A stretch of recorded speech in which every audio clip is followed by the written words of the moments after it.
your character's got a little bit of a sadness kind of aura around her. Absolutely. And is that going to carry through the season, or is she going to kind of like take back her power and say, hey, I don't have to be the sad girl in the room?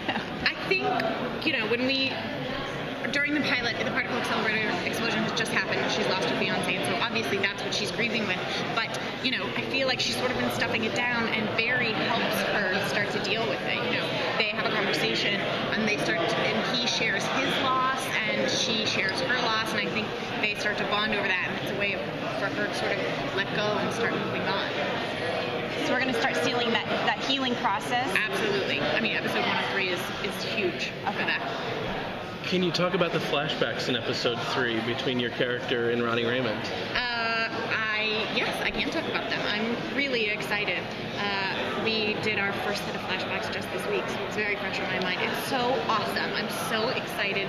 He's such a great actor, and it's so cool to have him on set. And, you get to see the other side of Caitlin.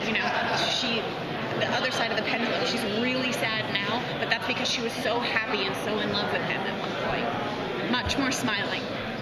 How long is it before she finds out that her fiancé is still alive? Is that that comes sooner rather than later? That's a Greg and Andrew question. I don't know, to be totally honest. Not right away. He's dead. That's what she thinks, and then it's a shock When you got the role, did you do some research on some Killer Frost comic books? I did. I have them. I have one of them framed in my office at home. It's so cool. I mean, she's on this really beautiful cover, and it's great. She has such a history. It was so fun when we did the episode of Arrow. I'm still new to the comic book world and trying to learn it all, and I said to Andrew, I was like, so we're referencing Dr. Light, who is this? And all of a sudden, I started this explosion of dialogue from Andrew being like, well, he is this person, and when Caitlin was in college, they were actually in college together, and she left him to go work for da-da-da-da-da-da. So the greatest resource has actually been Andrew and Jeff and those guys, because they know so much and are so excited to share about it too.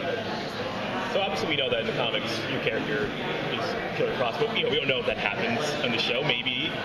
But does that affect your performance at all, or is it just not right now? I don't think it affects my performance right now. It's a cool sort of idea in theory, of this sort of colder, more guarded person that Caitlin starts out to be. But at this point, yeah, exactly. I just sort of take it episode by episode and tell that story that we're seeing today.